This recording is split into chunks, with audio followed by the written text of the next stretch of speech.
grand moment de la soirée, la liste d'Epstein. La liste d'Epstein, parce qu'il y a du nouveau de ce côté-là.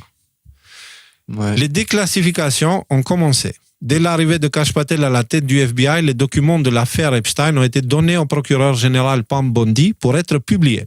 Cela dit, dès le début de la déclassification, un problème surprenant s'est manifesté quand une partie du FBI s'est rebellée contre le gouvernement et le directeur du FBI, refusant de donner les véritables documents compromettants de cette affaire. Nous sommes en train d'assister à une guerre civile au sein des institutions américaines. Donc, Pam Bondi, c'est la procureure générale des États-Unis. Écoutons ce qu'elle a dit il y a quelques jours. Beaucoup de gens se posent des questions parce que vous avez dit la semaine dernière que vous avez le dossier Epstein de votre bureau, sur votre bureau. Quand pouvons-nous les voir et pourquoi cela prend-il autant de temps? C'est vrai, Jesse, il y a bien plus que ça. Cela va vous rendre malade. Il y a 200 victimes, 200, bien plus en fait, c'est plus de 250. Nous devons donc nous assurer que leur identité est protégée ainsi que leurs informations personnelles.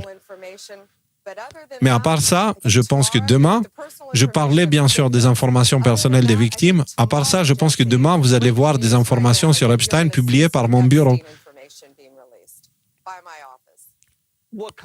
De quel genre? Allons-nous voir, blablabla. Donc, elle fait cette annonce-là, et le lendemain, elle tient parole, elle publie des documents. OK?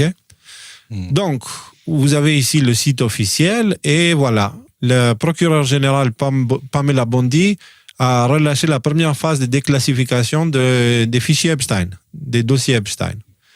Et là, on est sur un site du gouvernement, justice.gov, et vous avez ici donc tout ce qui a été révélé. Avec une petite annonce, donc le procureur général, blablabla, annonce tout ça.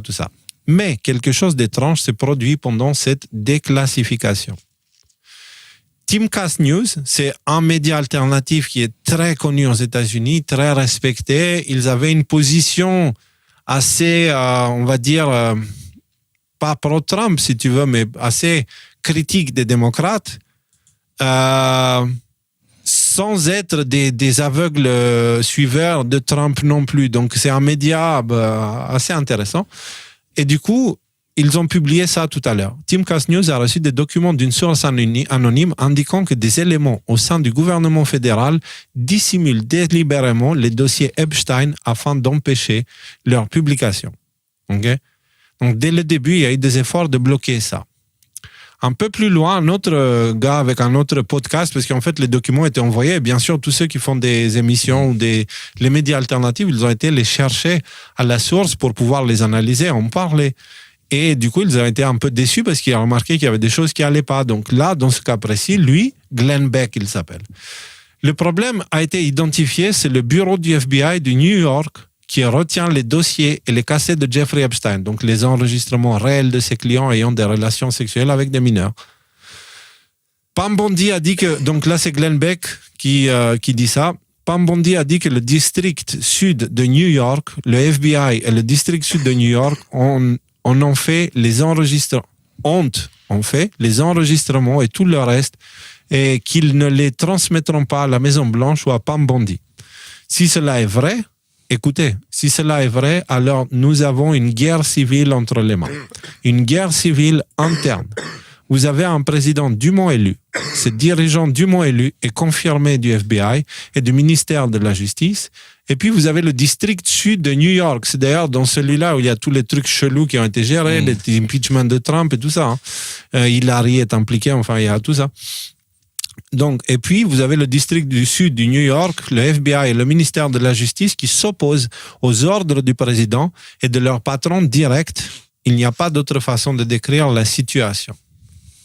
Donc, vraiment, prenez 2 secondes, parce qu'on a vu ça aussi avec la CIA. Je ne l'ai pas mis dans l'article, mais la CIA qui a commencé à mettre la pression au gouvernement américain, on va dire, en disant, écoutez, si vous arrêtez nos financements, nous, on va commencer à vendre les informations compromettantes sur l'État américain à la Russie, par exemple. Ouais, au pays, ils ont dit ça. Ouais. La CIA c'est une est en train de organisation faire... qui protège les États-Unis. C'est censé être, mais finalement, ils protègent eux-mêmes, quitte à mettre en risque les États-Unis. Et c'est là, messieurs, dames, vous comprenez qui servent les services de renseignement. Et ce sont des services secrets parce qu'ils ne servent pas les intérêts des pays d'où ils viennent. Ils servent les intérêts de ceux qui les ont mis en pouvoir, qui les ont créés, qui les financent, qui les gèrent. Donc, tous les services de renseignement, par définition, ce sont des parasites qui détournent la volonté des peuples, des pays qu'ils occupent. Parce que les services de renseignement occupent les pays. D'accord? Ils occupent les territoires. Que ça soit clair. Okay? Et je m'adresse aussi aux services de renseignement qui me font chier. Ce sont eux les ficelles. Ce ne sont pas eux les marionnettistes, mais ce sont eux les ficelles qui font bouger vos présidents à l'Occident. Comprenez ça. Et tant qu'ils existent, bah vous aurez des marionnettes à la place des présidents. Et tout le système, il sera toujours corrompu. Donc, regardons ce qui se passe du côté des États-Unis, parce que Trump, qui n'aime pas ça, la première chose qu'il est en train de faire, c'est de couper tous ces fils, les services de renseignement. Comprenez que FBI et CIA, c'est l'équivalent de DGSE, DGSI. Et ce que la CIA et le FBI font là-bas, la DGSE et DGSI le fait pour la France. Quand un président est élu, il est formé par les agents des services de renseignement. Ce sont eux qui lui donnent les protocoles, les clés, les codes, les machins, les trucs. Et ce sont eux qui ont tout ça et qui ont le contrôle et qui ont pouvoir sur le président. Ces gens-là, vous ne les élisez pas. Et ils ont littéralement un droit de vie ou de mort sur vous parce qu'ils ne répondent pas aux mêmes lois que vous. Donc, les services de renseignement, okay, ce sont les enfants de Babylone, qui est une prostituée. Ouais. Donc, ce sont littéralement des fils de pute.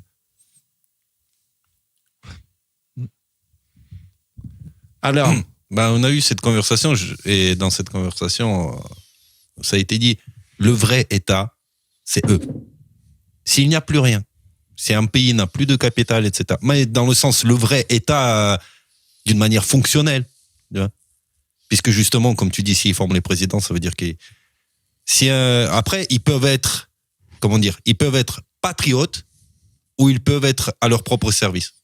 Ça dépend de comment c'est organisé et qui se trouve là-dedans. Mais quand il n'y a pas de contrôle... Je te parle de l'institution.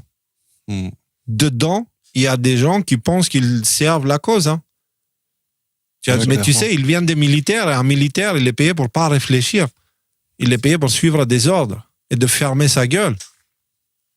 Tu vois, il y a de temps en temps des militaires comme Flynn qui ont un cerveau qui tourne et quand ils ont vu les crimes d'Obama, ils ont préféré se retirer et les dénoncer, ce qui lui a coûté un emprisonnement quand même, tu vois. Mais après, la plupart des généraux, s'ils ont été bien formés, ils n'ont plus aucune capacité de réflexion autonome en fait. Ouais, ce sont des cellules d'un égrégore et ils sont 100% égrégore, 0% individu. Aucune capacité de réflexion. Mais au fond, la preuve, tu regardes le FBI, maintenant, leur patron, c'est Kash Patel, ils obéissent pas aux ordres. Hein? Donc, ça veut dire qu'ils ont leur logiciel propre. Alors, justement, parce que Kash Patel, il vient pas de leur école, il vient de l'extérieur. Comme Trump, comme les autres, en fait. Comme qui a été mis à la tête de la CIA, j'ai oublié. Bref. Oui, Michael, pardon. Parce que il y a un décalage, comprenez, un décalage entre nous. À chaque fois qu'il veut parler, en fait, il a du mal à se lancer. C'est pour ça que c'est un peu galère. Vas-y, Michael, tu as la parole. Ouais, non, mais rien, mais c'est juste que ils sont tous en train de se dévoiler et de montrer de quel côté ils sont, en fait. Et Kash, il a dit qu'il allait faire un grand nettoyage, donc il sait qui nettoyer maintenant. Alors, moi, je vais vous lire... Oui, Nico? Le projet, c'était de démanteler le FBI. De toute manière. À la base, de ce conseil du début, c'était, on se demandait comment, mais de démanteler le FBI. Et là, le FBI, justement, il s'expose en tant qu'ennemi du pouvoir, du peuple, du pouvoir élu. Et donc, là, il y a un réel prétexte et une réelle opportunité de dire, cette institution, elle est devenue hors de contrôle, faut la fermer, machin, etc. Et tous les gens qui en faisaient partie, faire des enquêtes et de voir s'ils seront coupables de quoi que ce soit, les traduire en justice. Alors, justement, ça arrive là. Oui, Michael, vas-y. Non, mais si tu prends le long, fonce. Parce qu'avec le décalage, ça va être galère. J'allais dire, les tribunaux vont être remplis, c'est les temps qui arrivent, quoi. Ouais. Les avocats de New York, apparemment, ils ont reçu, de Washington, ils ont reçu d'énormément de requêtes. On a vu ça au dernier live. C'est clair. Alors, une petite analyse de clandestine que je vous ai traduit. Qu'avons-nous appris aujourd'hui? Nous avons appris que Trump, Bondi et Cash essaient légitimement d'exposer la situation d'Epstein et que le bureau du SDNY, donc le Southern District of New York, le district sud de New York, retient des milliers de fichiers audio et vidéo. Mais Bondi et Cash sont sur leur garde et utilisent le pouvoir de leur bureau pour forcer le SDNY à tout remettre d'ici demain matin. D'ici demain matin, tout ça c'est tout frais, c'est de maintenant. Nous avons également appris qu'il y aura plusieurs phases d'information, ce qui signifie que d'autres informations seront communiquées. Et si les informations de la phase 1 ne sont peut-être pas nouvelles, pour ceux d'entre nous qui sont profondément impliqués dans l'espace politique et qui suivent cette histoire depuis des années, ces informations sont nouvelles pour des millions de personnes qui n'ont jamais mis les pieds dans ce genre d'affaires. Et elles sont maintenant diffusées sur tous les réseaux sociaux en provenance du site officiel du ministère de la Justice des États-Unis. Cela a une valeur sérieuse. Nous avons donc appris que Trump et les personnes qu'il a nommées ont un plan, qu'ils sont au courant de la fraude, qu'ils sont déterminés à nous transmettre ces informations, qu'ils sont sûrs de réussir, qu'ils prennent des mesures pour y parvenir, qu'ils font preuve de transparence vis-à-vis du public. Bah oui, parce qu'en fait, il y avait beaucoup de médias alternatifs qui ont reçu les dossiers en premier, avant qu'ils soient publics. Pas les médias mainstream, c'est des médias autonomes, indépendants sur Internet. Et que cela ne fait même pas une semaine que Cash a prêté serment en tant que directeur du FBI, ce qui signifie qu'il s'agit manifestement d'une priorité absolue. Mais maintenant, pourquoi la liste d'Epstein est si importante? Juste un petit rappel, en fait, d'une des méthodes préférées, si ce n'est pas la préférée, de la CIA pour prendre le contrôle d'une personne. Ça s'appelle le pot de miel, en anglais honeypot. Là, c'est un extrait d'un documentaire qui s'appelle Out of Shadows. Okay? Je vais vous lire le sous-titrage. Une autre tactique développée dans le projet MKUltra était le contrôle via la technique du pot de miel. La décision a été prise de faire des tests sur des victimes non consentantes. Il a été décidé qu'elles devraient être en marge de la société parce qu'elles étaient les plus vulnérables. Nous avons fait une étude approfondie des prostitutions et de leur comportement. Comment amener une femme qui est prête à utiliser son corps pour obtenir de l'argent, d'un homme, à lui faire parler de choses beaucoup plus importantes comme des secrets d'État. En gros, comment entraîner les prostituées à extorquer de l'information. Nous avons beaucoup appris sur la nature humaine dans la chambre à coucher. Nous avons commencé à acquérir des connaissances qui pourraient être utilisées dans des opérations. Il y aurait des victimes dans tout cela. Comme le dit une note de service d'une agence, nous n'avons pas de réponse à la question morale. C'est une des tactiques préférées de la CIA, le pot de miel. Je travaille avec des psychologues de la CIA et ils font des choses pas très propres. J'ai toujours pensé, il dit le psy de la CIA, que chaque maison devrait avoir sa pièce secrète. Je vois qu'il y a une trappe ici. Oui, c'est une trappe qui s'ouvre et qui donne sur une grotte qu'on appelle la grotte Wu. Oh là là. Ils mènent des opérations de chantage où ils mettent des personnes très connues du gouvernement et de l'industrie privée dans des positions compromettantes au Playboy Mansion, sur l'avion d'Epstein, sur l'île St. James, et ils les photographient. Et après ça, on voit un député ou un PDG se fait menacer. Je ne ferais pas ça si j'étais vous, parce que nous avons des photos de vous avec une fille de 14 ans sur l'avion d'Epstein, par exemple. On parle ici de faire taire quelqu'un définitivement. C'est comme ça qu'ils font. Ce qui se passe dans la grotte reste dans la grotte, dit ce mec malsain. Et du coup, pourquoi je mets cette vidéo-là? Pour vous expliquer que dans l'affaire Epstein, on ne va pas forcément apprendre des enfants sacrifiés, machin, truc, etc. Mais on va plutôt apprendre des liens super chelous, tu vois, entre différents services de renseignement et comment ils conduisaient des personnalités influentes dans ce piège pour ensuite les transformer à leur agent. Parce qu'une fois qu'ils tombaient dans le pot de miel, après, ils devenaient leur pute, en fait. Genre, tu fais ce que je dis ou je sors ce que j'ai sur toi et tu vas pas le survivre. Et il y en a eu beaucoup qui ont résisté à ça, enfin non, qui n'ont pas résisté à ça justement, et ils sont devenus des zombies intellectuels de cette saloperie derrière Epstein, qui était derrière Epstein. Ils sont devenus les soldats de cette saloperie. Et il y en a quelques-uns qui ont résisté et que leur réputation a été immédiatement détruite et ils ont disparu de la scène politique ou médiatique mondiale, quoi. C'est comme ça qu'ils font. Et les agressions... tu as un exemple. Je ne sais pas ce que vous en pensez. Comment il s'appelle celui Strauss-Kahn. OK? Dominique Strauss-Kahn. Ouais, je l'avais en tête, loin de moi l'idée de dire que ce mec-là est un super gars, etc., etc., etc. Mais peut-être que ce gars-là, il avait quelque chose de moins corrompu que Christine Lagarde. Et quand il était question à ce qu'il trouve un nouveau président du FMI, tu vois, enfin, il y avait une histoire avec lui. Il est passé du FMI pour devenir candidat à la présidence française, etc. Et puis d'un coup, qu'est-ce qu'il trouve? Il a agressé sexuellement une dame, etc., etc.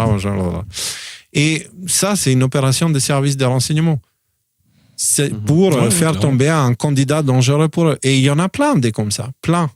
Bill Clinton, il refuse de se soumettre aux obligations de l'État profond. Hop, Monica Lewinsky. Ouais. Est-ce que je me suis bien fait compris? Qui a mis Monica Lewinsky au bureau ovale? Ouais. Donc, ce que j'essaie de dire par là, c'est qu'on va apprendre, là déjà on voit avec USAID que les États-Unis pratiquaient l'ingérence internationale, l'ingérence étrangère internationale.